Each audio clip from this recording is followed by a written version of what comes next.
So yeah, indeed, most people still know me as the inventor of Trados.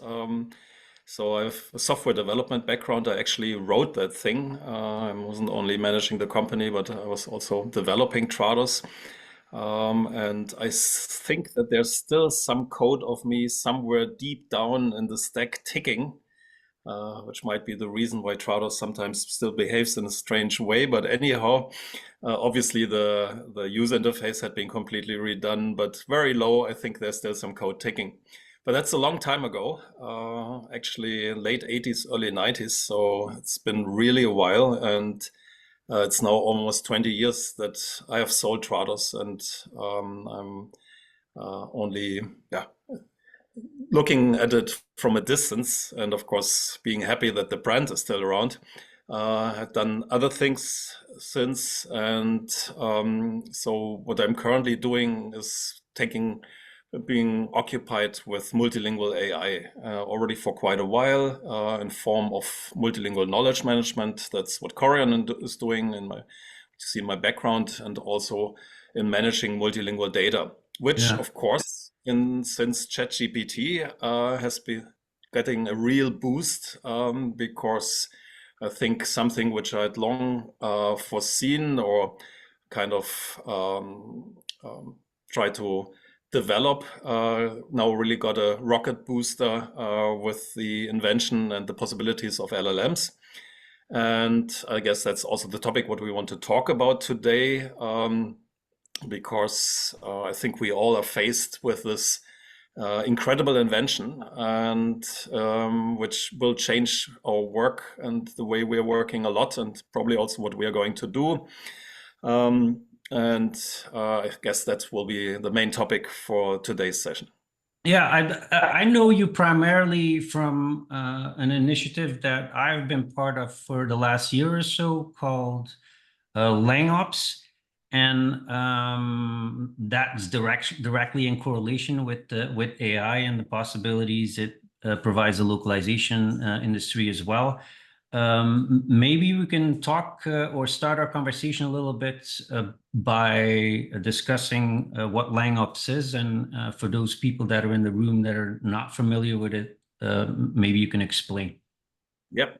So LangOps is a term which was actually coined by the CTO from Anbabbe, Zhao Kraka, who wrote an article a couple of years ago in the Forbes magazine about LangOps, and LangOps being the next steps in the evolution of localization. That really resonated with me because he was talking about how the data can be used also for other means than just localization.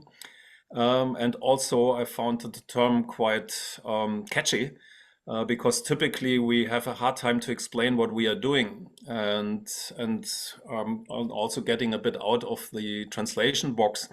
And if I talk to some IT people, I can always say it's a bit like DevOps, but for language. So in one sentence, I have explained what it is. And the idea, of course, behind DevOps was that development and IT operations, which were often separated, merged into one set of tools, culture, processes. And LangOps is a bit similar, because when we only focus on translation, then eventually something is done with the data and the content we have created, but typically that happens in totally different departments. And LangOps advocates to bring these things together, for example, content creation and content localization, but also then the management of multilingual data, which of course goes way beyond translation. And so we got together in a small circle, the two founders of Anbabbe, Britta Agard from Semantics, and myself, and we were. I think Britta is in the room actually, and maybe I can quickly interject for those people that are not familiar with the LocDiscussion format. We don't want to make our discussion exclusive to just me and Jochen. If you want to chime in, feel free to do so. I'm notoriously bad at recognizing the raised hand system in Zoom. So if you have something to say, please do it the European way and just chime in, put on your microphone, and feel free to interject at any time. Sorry, I interrupted you. Now you can continue. Go ahead. Okay, yes, please do that. Let's make this as interactive as possible. So anyhow, we formulated the 12 principles of LangOps, and basically LangOps is a strategy, a set of tools, a culture to enable companies to manage multilingual data, of which, of course, translation is a very important part and a base part, because that's where a lot of data is created, which you need for managing multilingual data, but there are tons of other applications. And and so it's already 2 years ago that we did that. And shortly after, ChatGPT launched. And that, of course, gave the whole LangOps idea and the LangOps approach a big push, and also a big urgency, because we all need to figure out how we position ourselves, our companies, our departments, our freelance services, our tools towards this new technology and its possibilities.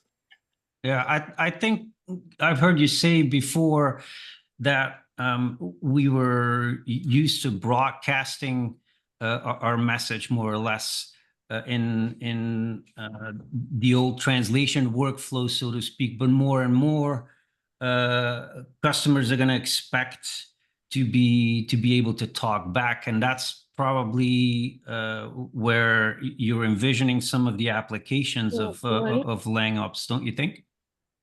Yep, indeed. And actually, that's one of my, I often say that because I think our industry is supporting a model which is quite outdated, because what we think we are doing is that we are helping companies to publish their content and distribute their content abroad. And obviously, if you want to, I say broadcast, if you want to broadcast your content in France, you have to do it in French, or in Germany in German.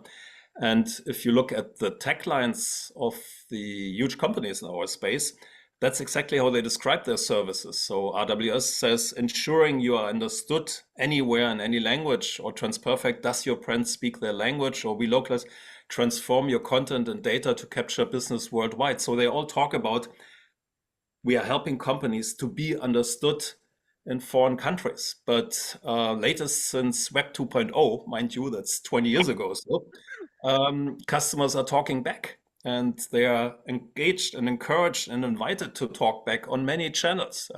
So when you file a support request, obviously you do this on some website. I mean, it's hard to talk to companies.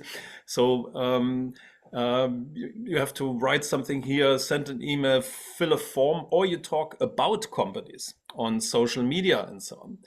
So when you talk about multilingual data and what we actually should support, it's not so much the broadcasting, so unidirectionally publishing content, but rather to communicate.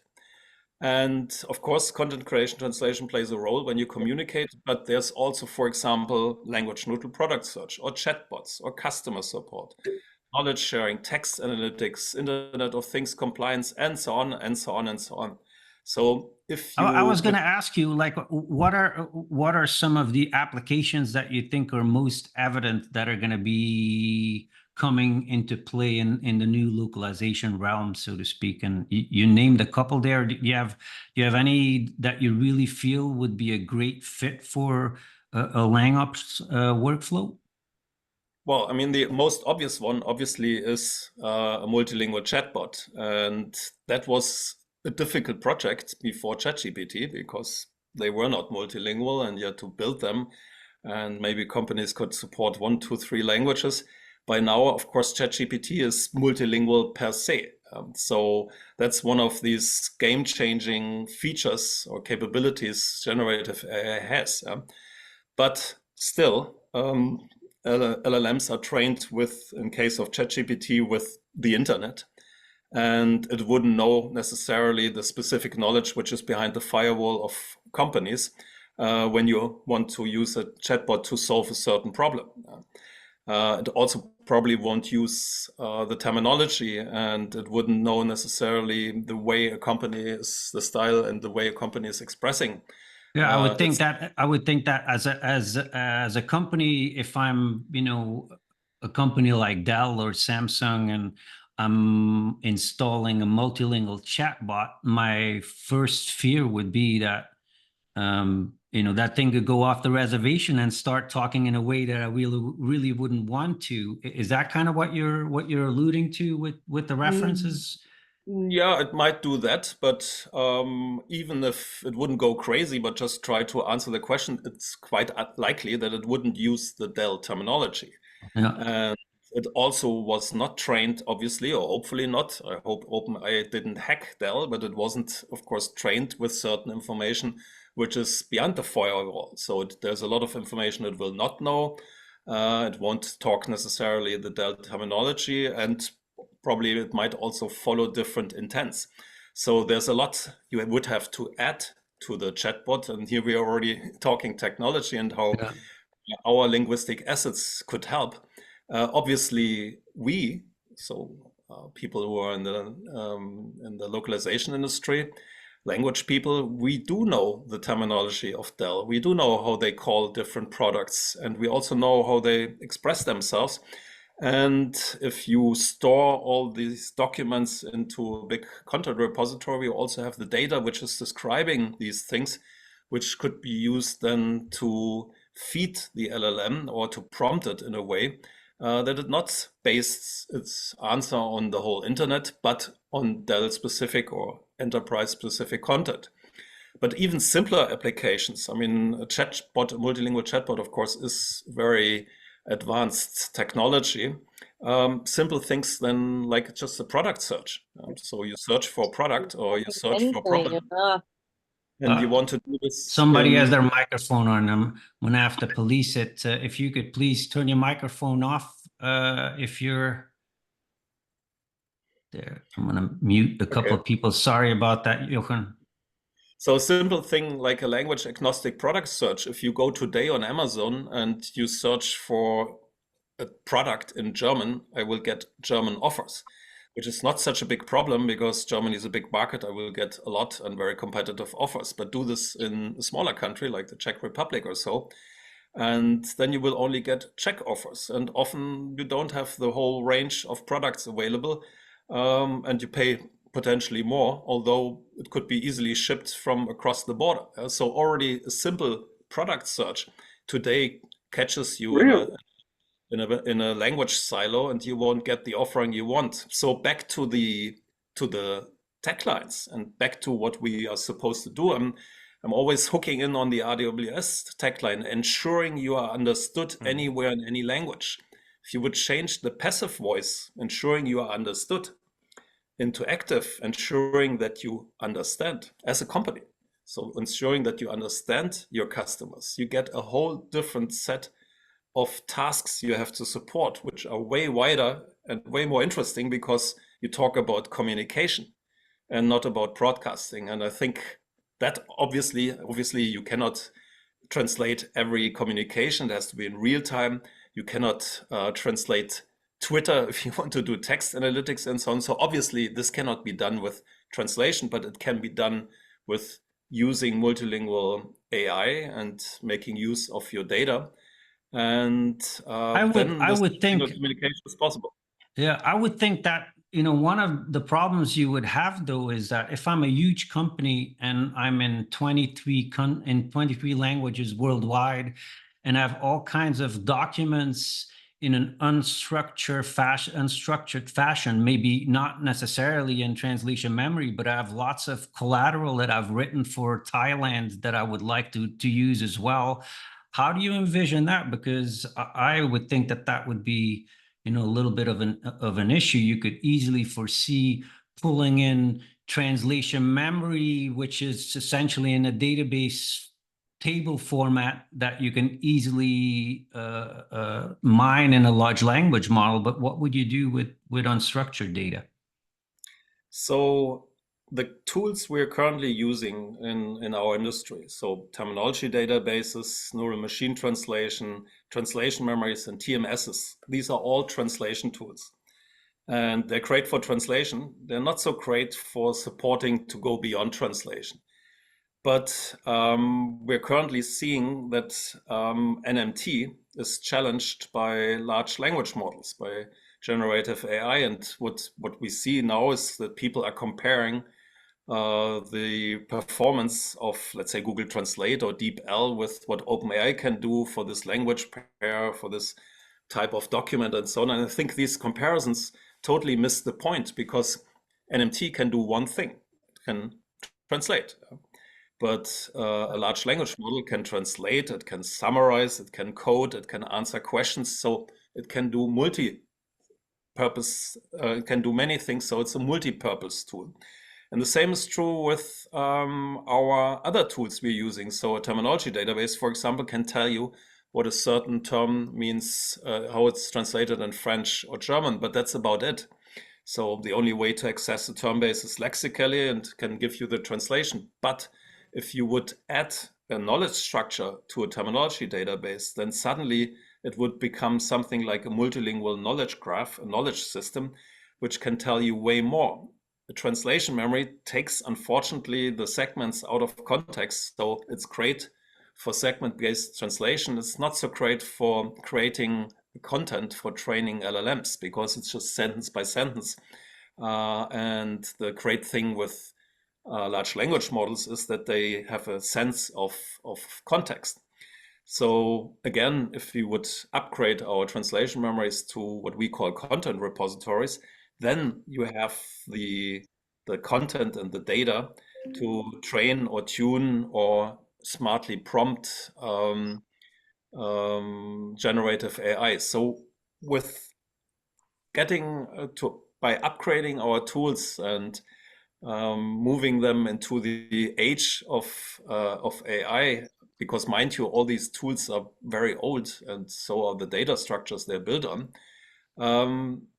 Actually, the resources we use for our translation work and the resources we create while we are translating become linguistic assets for companies to realize and support any textual AI projects. And that's exactly what LangOps is about.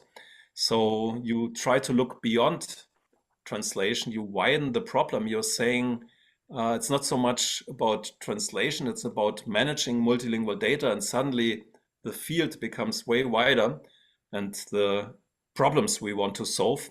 But the great thing for our industry is that the data, you need to do all this, and the data you need to train these AI models. That's actually what we are producing in the translation process. Very, very interesting. Maybe you can talk a little bit more about what knowledge graphs are and what extra capabilities they give large language models in a multilingual realm. Because I think there's a lot of people that have heard the term knowledge graph, but maybe are not super familiar with what they represent. Can you give us a little explanation of that? Yeah, I'll try to make this simple. So you're all familiar with terminology databases. So you have a concept. A concept stands for a semantic meaning, for meaning of something. So if you have a bank to sit on, and a bank as a financial institute, you have two entries, two concepts, and then you give all the names, the terms describing this concept. If they are in the same language, they are automatically synonyms. If they're in different languages, then they are translations of each other. That's how modern terminology databases are built. You all know this from multi-term or web-term or whatever. But these concepts are not related to each other. So I always say they cover the ground like grass, and like a dictionary or so, the only way to access it is lexically. You search for a term, you find the term. Yeah. So knowledge people, they do the same. They also work with concepts as being a semantic meaning, but they are interested how these things are connected to each other. So they are building a graph, a connection. The simplest graph, which you're all familiar with, is a taxonomy, because you all have it on your hard disk. You create a kind of an order on your hard disk. And you go from the wider concept to the narrower concept, and you can traverse the tree, your directory structure, down and up, and keep order of the thousands or 10,000 or 100,000 of files you have on your hard disk. So what we are doing what is done in a multilingual knowledge system is you bring these two things together. So you have these concepts with the different translations, but then they're also connected to each other. And if you do this, then you can access the information not only lexically by searching for a term, but you can also explore, like you sometimes have to explore your directory structure on your hard disk to find something. Yeah? So you can see what are neighboring concepts, broader concepts, narrower concepts you can explore. And in the same way, you also know where you are in your tree. So with this system, you can then also classify documents or part of documents. And some people say, yeah, but an LLM somehow also knows what is a broader and a narrower concept. And that's true. The problem with LLMs is that the knowledge in LLMs is implicit. Somehow they have it, but nobody knows how. Nobody really knows how an LLM is representing knowledge. And whereas in a knowledge graph, humans are curating it and it's explicit. So we know exactly this is here, this is there. It's some sort of an agreement. Now, think about if you bring these two things together. What is the main criticism about LLMs? It's about hallucinating. They're inventing things. They say something and nobody knows why. The LLM doesn't know, nobody else doesn't know it. Its makers, nobody knows it. And that, of course, is in many industrial applications or business applications hard to accept. Now bring these two things together, and suddenly you have the, let's say, the capability of talking about things, the language capability, the multilingual capability, and the implicit world knowledge of an LLM combined with the explicit and structured knowledge of a company.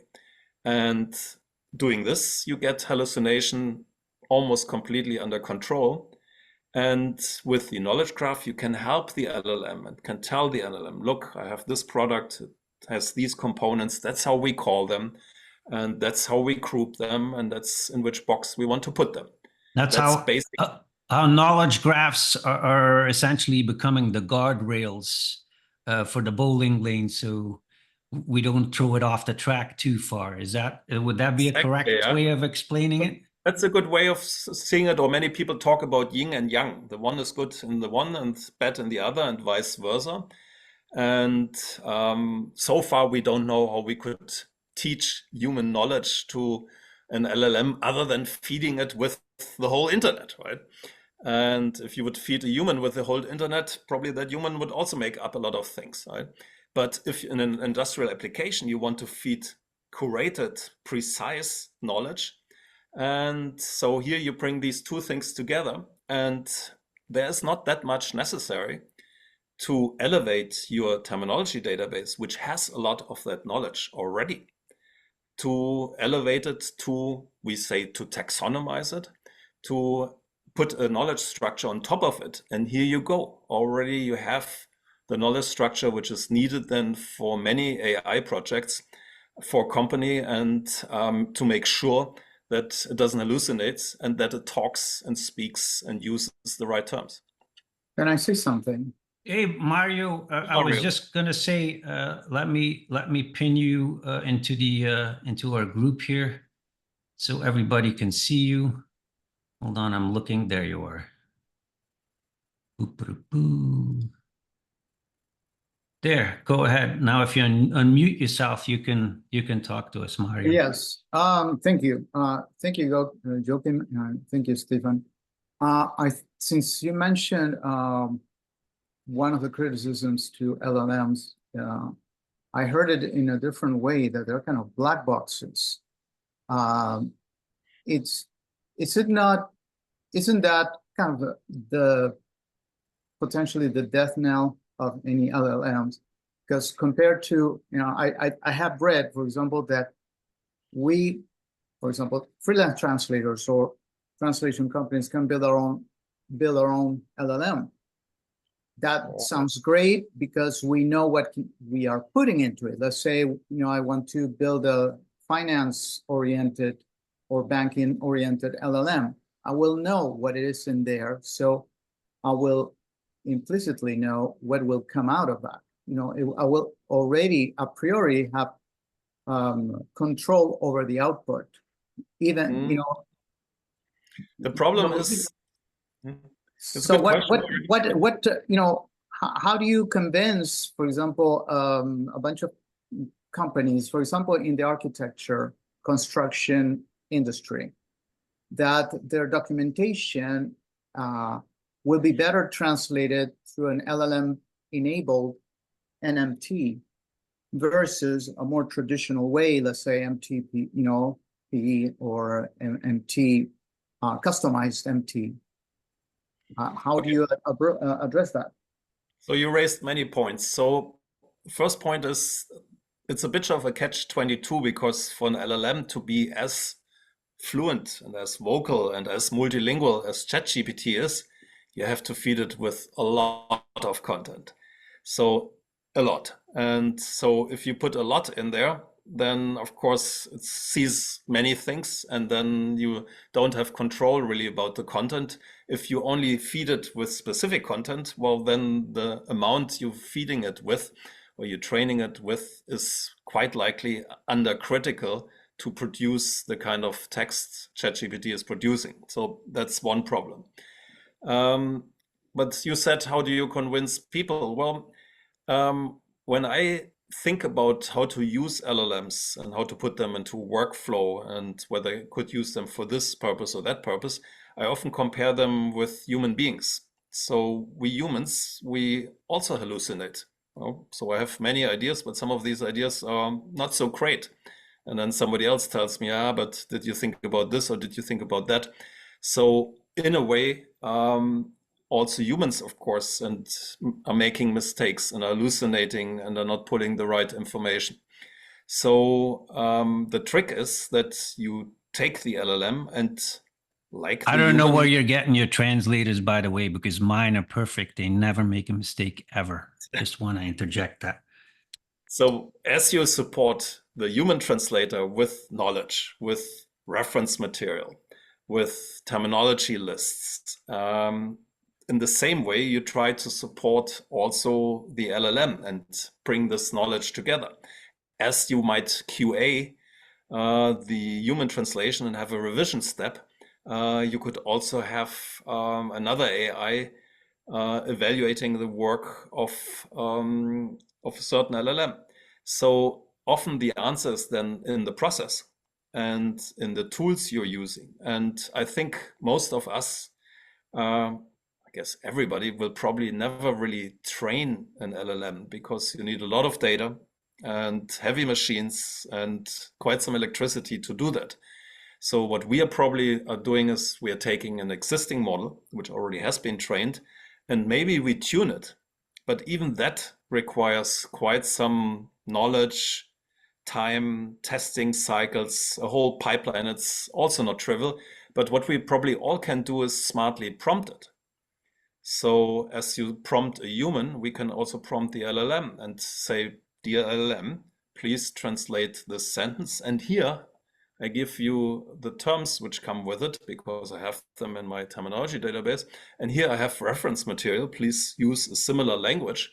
So by smartly prompting the LLM and providing this reference information as you would create a package, a work package for a human translator, you solve many of these problems which you would have if you would just ask the LLM without that.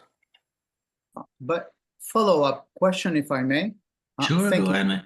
Thank you, Jochen. Follow-up question.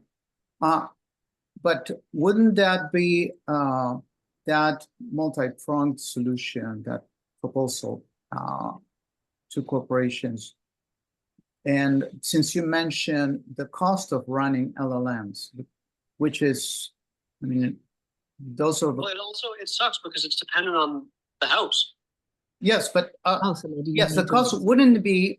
If I can get the place, like who's talking? Hold on, I'm gonna invite good you. enough, and I get this place, then I have like basically I'm putting 90K down. I have 107K. I Okay. think That that's I didn't factor some- in closing fees. I'm putting, so that's 96, 97K. I Mhm. have 10K. Right. Okay. So don't, you know, I don't Hold know. on. You're just- I'm whatever. trying to Yeah. mute I gotta, the just person. trying to help, Jake. Okay. If I you know, need I to know. wait or whatever. and Yeah. part of it is a struggle. I'm not because, sure one, who it is. Matthew and I are trying to go the same flight if we go, if possible. And then the other piece is that I need to make sure that I take off and land at I need to, especially Flare. land, but I need to I think line it's mine up with yours. I'm Yep. feverishly muting Okay, well, everybody. I'll, I mean, the landing is the most important part. I'm gonna leave you because all this. Okay, so we went a bit Go ahead. zigzag. Sorry about that, but I hope I have the right microphone off now. My apologies. Go ahead. May I finish the question? Go ahead. sure. Go ahead, Mario. Yeah. Yeah, focusing on the cost of LLMs that you detailed, Joachim, wouldn't be, some companies might argue that it's more expensive to run an LLM, even if it is customized, because of the vast amount of data, the billions of parameters that have to be fed, right? Compared to a more conventional way. What do you say to that? I say that in my experience, and it's a fast moving field, and of course there are many problems. So in my experience, whenever I replace a machine with an LLM, I really have to look at the cost and also at the speed. So for example, if I have a trained model which does name entity recognition or part of speech tagging, and established well-trained models, I'm better off using these than doing the same task, which an LLM, by the way, does a perfect job on, but at a fairly high cost and not at a high speed. But whenever I replace a task which is typically done by humans, then the cost is often neglectable, and also the performance of the LLM is neglectable. And I'm afraid, or what I mean afraid, I think also the group of tasks I mentioned in the beginning, the part of speech tagging and all these things, eventually I think performance will go up and prices will come down, that it's also only a temporary thing until also these models will probably being more and more replaced by LLMs. But for the time being, indeed, when you have more traditional NLP tasks, which are part of a typical processing or data processing chain, when you do translations or other tasks, you're still better off using traditional models. And by the way, also for the translation step itself, I'm with you that it's still today better to use, again, depending on the language pair and type of documents and so on, it's still often better to use NMT and then have the LLMs rather in the post-processing than asking them to do the translation. But all these are technical details and process details, and our tools and process setups and workflows should be flexible enough to react on these things as we go forward and as the landscape is changing.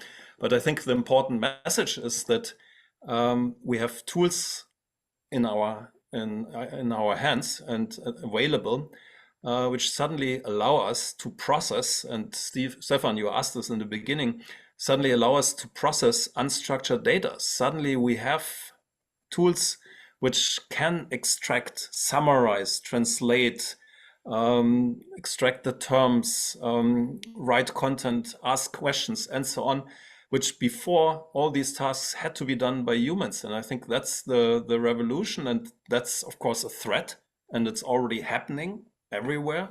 I think many many professions see that there's a pressure, and they will have to reinvent themselves. But it's also an incredible opportunity, because out of the box, these LLMs don't do that much, and the problem cannot be fixed with only training them, for example, only on Dell content. That's not enough, even if your company is as big as Dell. So we linguists and we in the translation and localization industry and LSPs, we can supply the necessary data and knowledge to complement LLMs, but in the foreseeable future, we also will work in a co-pilot model. There will always be some human involvement. These multilingual knowledge systems I was mentioning, these knowledge graphs, somebody has to build them, curate them, maintain them. Somebody needs to decide whether it goes left or whether it goes right. So, and often that has to be done in many languages. And then you're back to our daily problems. Well, how do I find a specialist in Estonian or so who can help me to add that part to my knowledge graph? And that's, I think, the huge opportunity. And coming back to the title of this session, that's what LangOps is all about. If we only focus on translation and localization, I think the air will get thin and it will become narrow.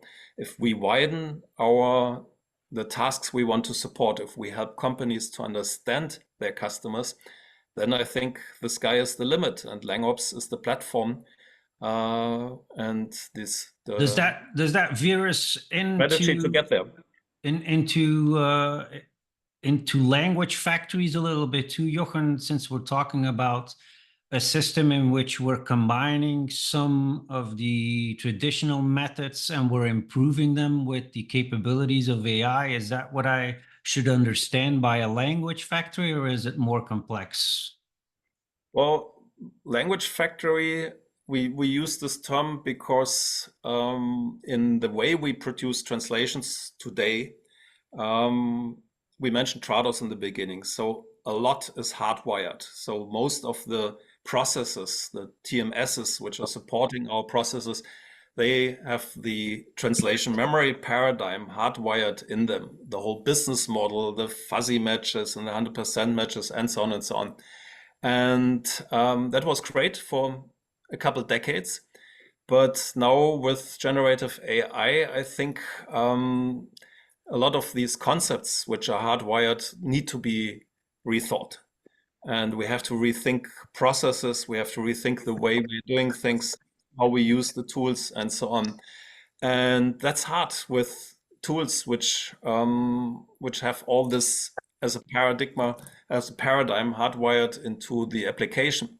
A language factory is the idea that you build a process which is like a factory, has many machines, and every machine is a state-of-the-art machine. But the output of the factory and the efficiency of the factory depends more how you orchestrate that all these machines work together. Like, for example, in chip production, there's one country in the world which has figured that one out, and they buy these machines in Holland or the US or somewhere. It's not so that they invent all this stuff. It's about how to put it together, how to build a process where all these things work in concert. And we will see a lot of this. And all this, of course, like in a factory, produces data, and we have to use this data to improve these machines and to improve the way how these things work together. And that's the idea behind a language factory. And a language factory is, of course, also centralizing the creation and the maintenance of linguistic assets. And there we're back to what I said before. These linguistic assets, which we create during the translation process, are invaluable for any textual AI project. And currently any CEO, every board is pushing their people to say, hey, how can we make use of this technology? What are the projects? What are the processes we can improve? So there's a lot of money and a lot of energy and a lot of initiative behind getting and using this technology to improve companies' processes. And very often they are not even aware that we language people are sitting on a treasure of data, and we could help them. We could help them with terminology, with knowledge, with content, with translations, and translations we have stored over decades. And that's, I think, the opportunity and also the promise of LangOps, and why I think it's so important to establish this term, because once people get this, well, then they know to who they have to turn to in order to find the data to train and tune these large models. Yeah.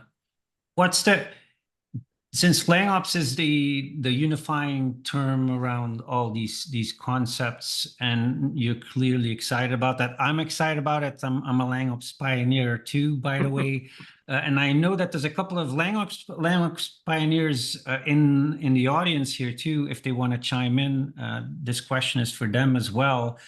What do you think the best way forward is for us in the localization industry that want to play a role in LangOps in order to promote the concept and make it flourish? Depends a bit where you are sitting. So if I would run a localization department in a large company, very often it's siloed to a degree that you're even not in the same organization of the people who are creating the content. And obviously content creation and content localization, it's the same LLM which is supporting the activity. So organizationally, these things should come together, but also all the other people who are dealing with multilingual content, like basically every customer facing role should also be part of that group. So again, it's not about broadcasting and localizing content, it's about managing multilingual data and communication. And then you already see how a company would need to reorganize and create cross-functional, cross-departmental functions in order to really successfully deploy these new technologies. And so that's what I would do if I would be in a department, that I would look into LangOps and maybe rebrand myself and push this internally as a vision going forward, because localization alone will become very narrow. And if I'm a freelancer or an LSP, I would see that my service offerings are fitting into this and are fitting and supporting more than just mere translation. So I would try to go beyond and maybe see what I can do with my linguistic assets and how I can help maybe my customers to deploy a LangOps strategy. Good. Is there anybody in the audience that would have a question for Jochen and wants to open up their microphone? We haven't had too many people. I do. Okay, I'm looking for you. Is it Carol? Yes, it is. All right, Carol. Go ahead. Hi, I just have a question about how we can educate clients, because there's a huge crisis in the localization world. As far as I know, in France, I mean, I've talked about a few English to French translators, and they told me they lost half their clients since the introduction of ChatGPT. I mean, I'm a former software engineer, actually, also worked at Dell. So I've always been very enthusiastic about new technologies.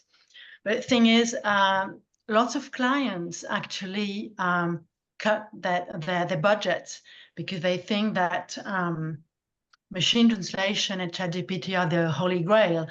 And we don't know. I mean, we know that we have to reinvent ourselves, and I use DeepL, and I think it's really better than it used to be. And I like new technologies, but how do we educate clients and tell them that they need to keep us in the loop, and that humans are also important? Yeah, that's a very good question. It's hard to educate clients, of course, and it's also hard because the people who are making the LLMs and also the people who are writing about it, the whole tech media and so on, of course, is making statements as they did 8 years ago with machine translation, which are not quite true and which are overstated. And so we're going obviously through a hype cycle, but it doesn't help much if the hype is created. And unfortunately, the opposite of a hype is also not good. If people then say, it's all bullshit, these things don't help, they cannot do anything. And then you have the opposite of a hype, which is also not helpful. So Jochen, maybe I can say this. When I started in localization somewhere at the end of the 90s, yeah, I'm that old. I was promptly informed within first couple of months of working there that this probably wasn't going to be lasting very long in localization, because there was this new program called Trados that would promptly make everybody unemployed. We are now in 2024. So for the past 25 years or so, we've been able to sidestep that conversation pretty effectively. But what I would say too is that, and I actually had this, I was given a presentation yesterday and I did some research on this. This is maybe going to reassure you a little bit, Carol, is that if at face value, 99% of the content that's being translated right now at the large companies is being handled by machines in one way or another, whether it's a neural machine translation or LLMs or a combination of it. But since the LLMs are enabling localization in such a more fluid way, we're actually seeing the localization budget overall in the world grow tremendously. We went from something like 36 billion in 2016 to 58 billion projected in 2025. What this really means, and I'll wrap this up, but the thing is this: the tiny sliver of content that involves human translators is growing exponentially in the same way. So it's not that, we're going to be growing in a natural way, the whole group of content, so to speak, but the sliver that requires human input is growing as well. I think we can recognize, though, that the role of the translator is going to change, and there's going to be probably a lot more post-editing that you'll be doing. But I don't know that that's necessarily so much different from what we were doing a couple of years ago. Translators have worked with machine translation tools for a long time as well, on an individual basis. It's not just companies. We shouldn't kid ourselves. So anyway, I'm rambling on. Just one word, if I can. Go ahead. Yeah, I was going to say Mark also was trying to say something. Yeah, I just want. Oh, sorry. Okay. No, not me. Go ahead, Carol. I was just saying. Okay. Mark was also saying. Okay. I think, the problem is not AI. Is I think, it's the how people use it, basically. And we might be at the top of the hype cycle, and things are going to change. And it's true. Jochen, we're going to reinvent ourselves. But I don't think maybe we need a little more time. I think there's this discussion about being at the top of the hype circle or the hype in general. I think we're literally at the very beginning.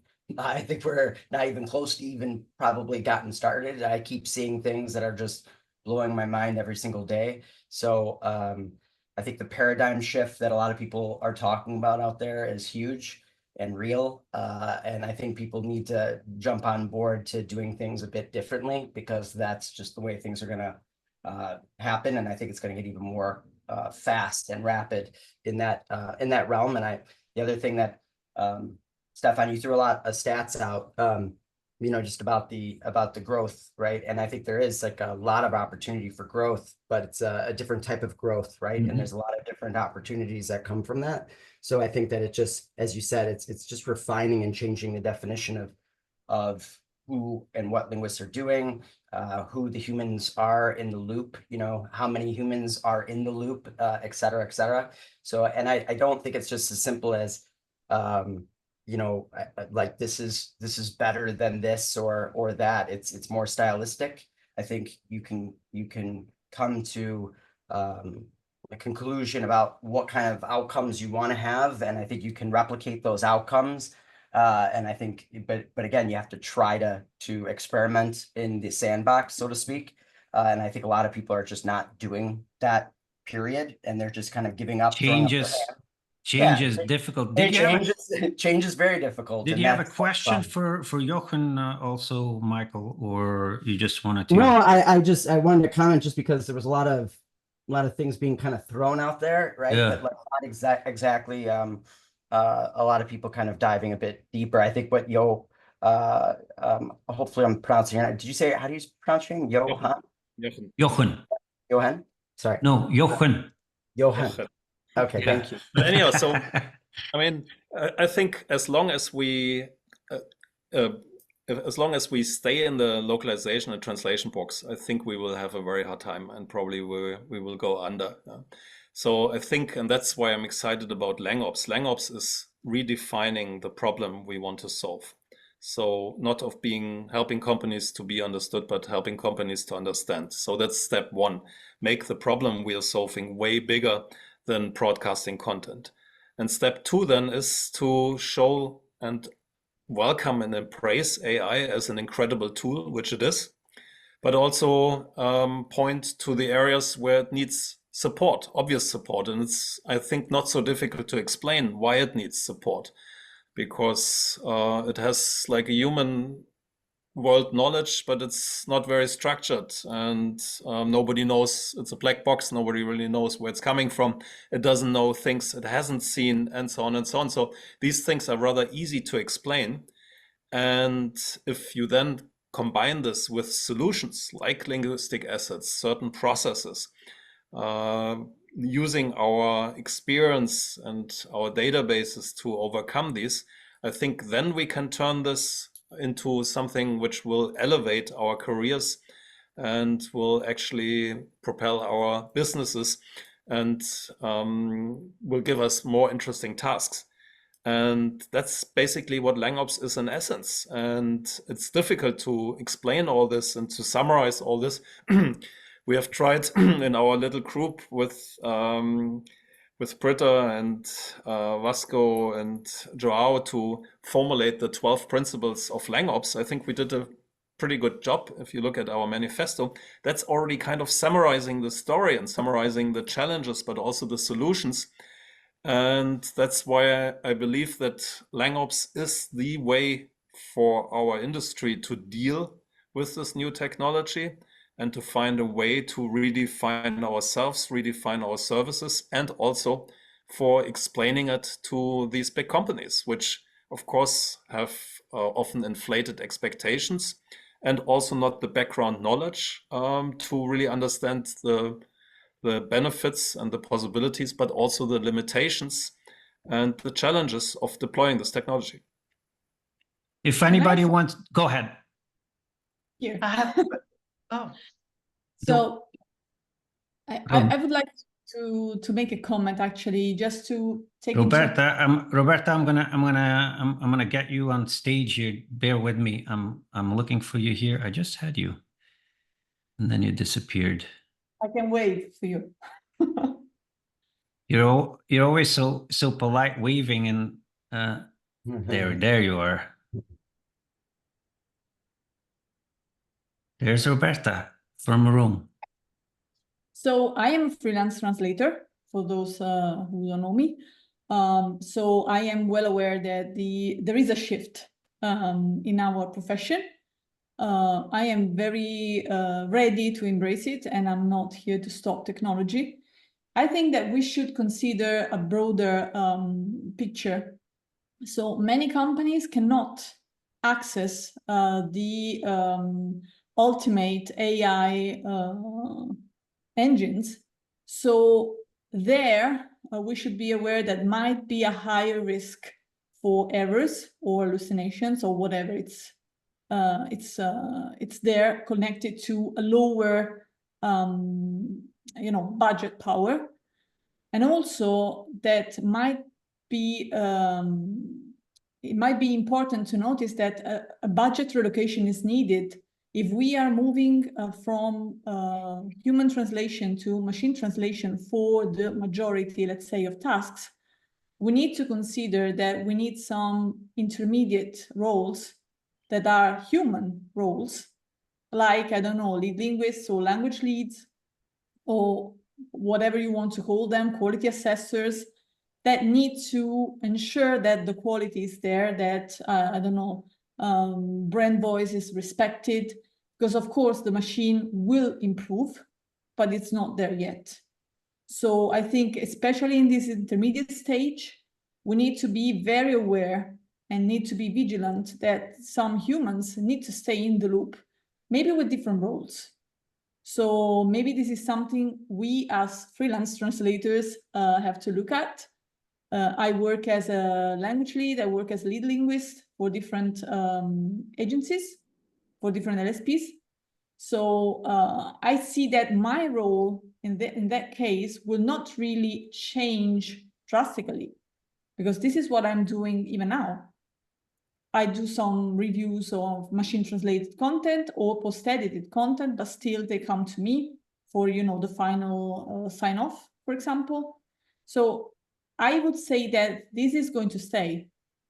And also that some types of translations, like, for example, marketing or more creative content or trust creations or whatever you want to call that, they will stay in the human hands, at least for the moment, or maybe for the next, I would say, 5 years, just to, you know, make an assumption. I think there's probably different type of content too. There's content that we're gonna let run completely unsupervised because we're totally comfortable with it, and then there's a certain content that's gonna maybe Jochen, isn't that how it works in the language factories that you've been talking about too? That the content gets evaluated and put in a certain workflow depending on the amount of risk that's involved, and that there's a certain segment of content that still gets fed through to human translators because it requires their input. Or have I misunderstood that? No, sure. Companies typically have business rules, and which then decide how you translate, what tools to use, and what effort you put. You have different budgets and also different time available. And obviously, you then choose the path, and the factory, of course, can make this data-driven and an informed decision.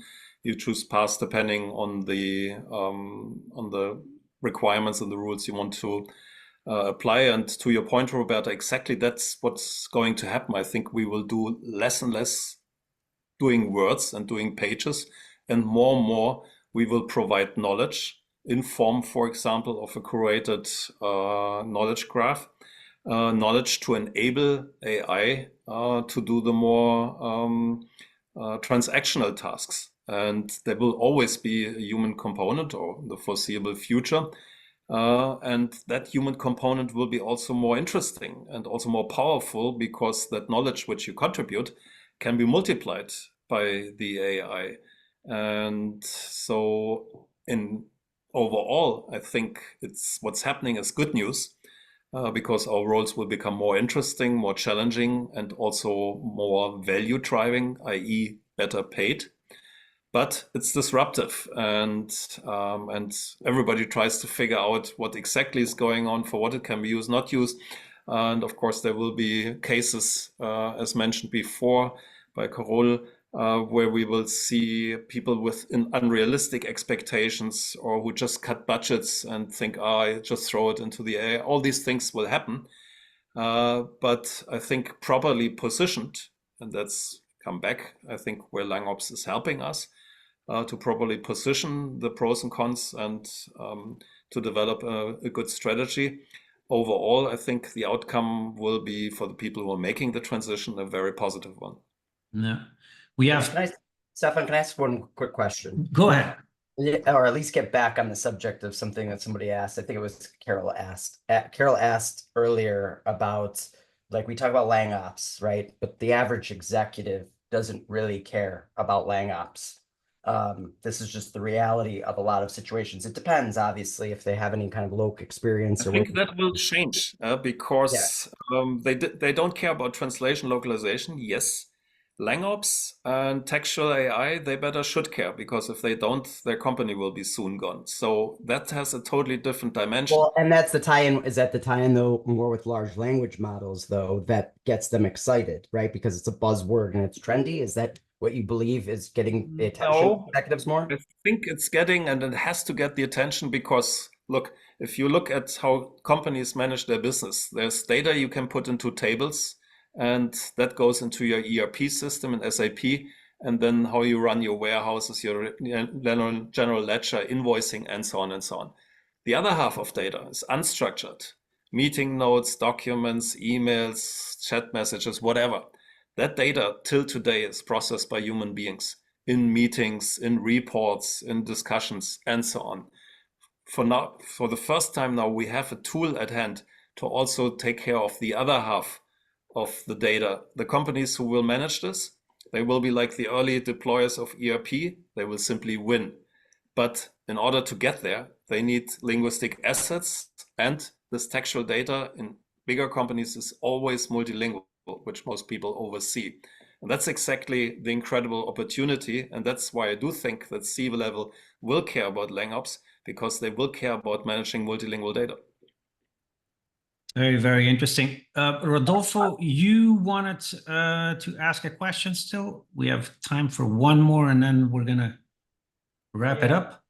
Yeah, thank you, Stefan. Thank you, everyone. I had a question. It's more like talking about the situation and how is it the use of LLMs and ChatGPT is affecting regions. I understand that it is a little bit of inequality on how it affects, and some markets and regions may be affected differently. Is there any kind of, thinking behind that? Because I can see how in the United States, even that I can feel that we're still going strong, especially in the healthcare, in other industries. I can see an increase. I can see the interest in using using ChatGPT or any sort of different integrations, but I can also hear the hesitation and to kind of hand it over completely to machines. How do you feel like now that we're hearing about layoffs, we're hearing about business closing out? How have you seen that? For instance, if you look at Europe and the United States, do you have any thoughts about that? I think there are locales which are a bit more innovation driven or jump easier onto innovations than other countries. So just today I saw an article in a Swedish newspaper where they're reporting about the rise in unemployment in RT jobs, and translators were listed amongst them by 30%. So in, for example, the Nordics, where they are very eager in trying out new things, it's happening already at a large speed. There are other locales which are a bit more careful, a bit more traditional. I would count Germany amongst one of them, because they're always concerned about data security and about this and about that. So I think in countries like Germany, it's happening slower, but it doesn't matter really. It will happen, and it's a big wave. We better ride because we cannot duck away, and if we don't ride it, it will wash us away. I think go ahead. Yeah, thank you very much. And what I'm seeing, and again, I know that this group that it's attending today is different representations from LSPs and freelancers and all that, but I can still how winning strategies for everyone will be continue or walking toward a specialization, so that you can somehow continue to be a very important asset, even if in a way when we need to kind of be able to tell if it's right or wrong.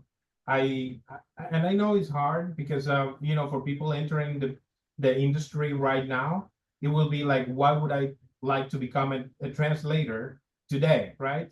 But for those people that have been around for a longer time, I think a winning strategy will continue to find that niche, continue to find those areas that are highly regulated, or they have many laws around.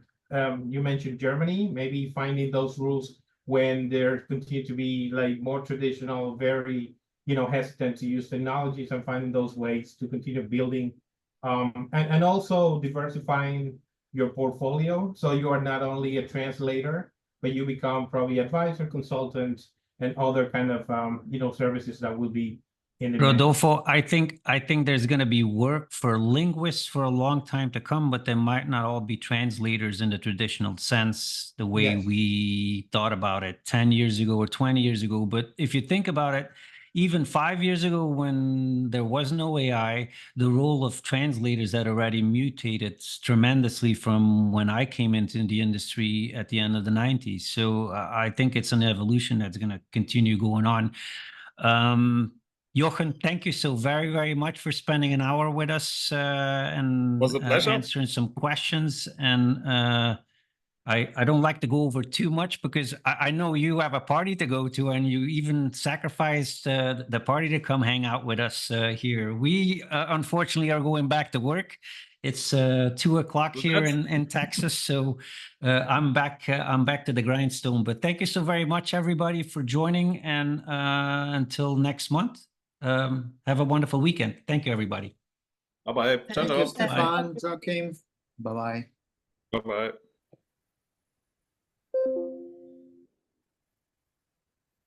Bye. Bye-bye.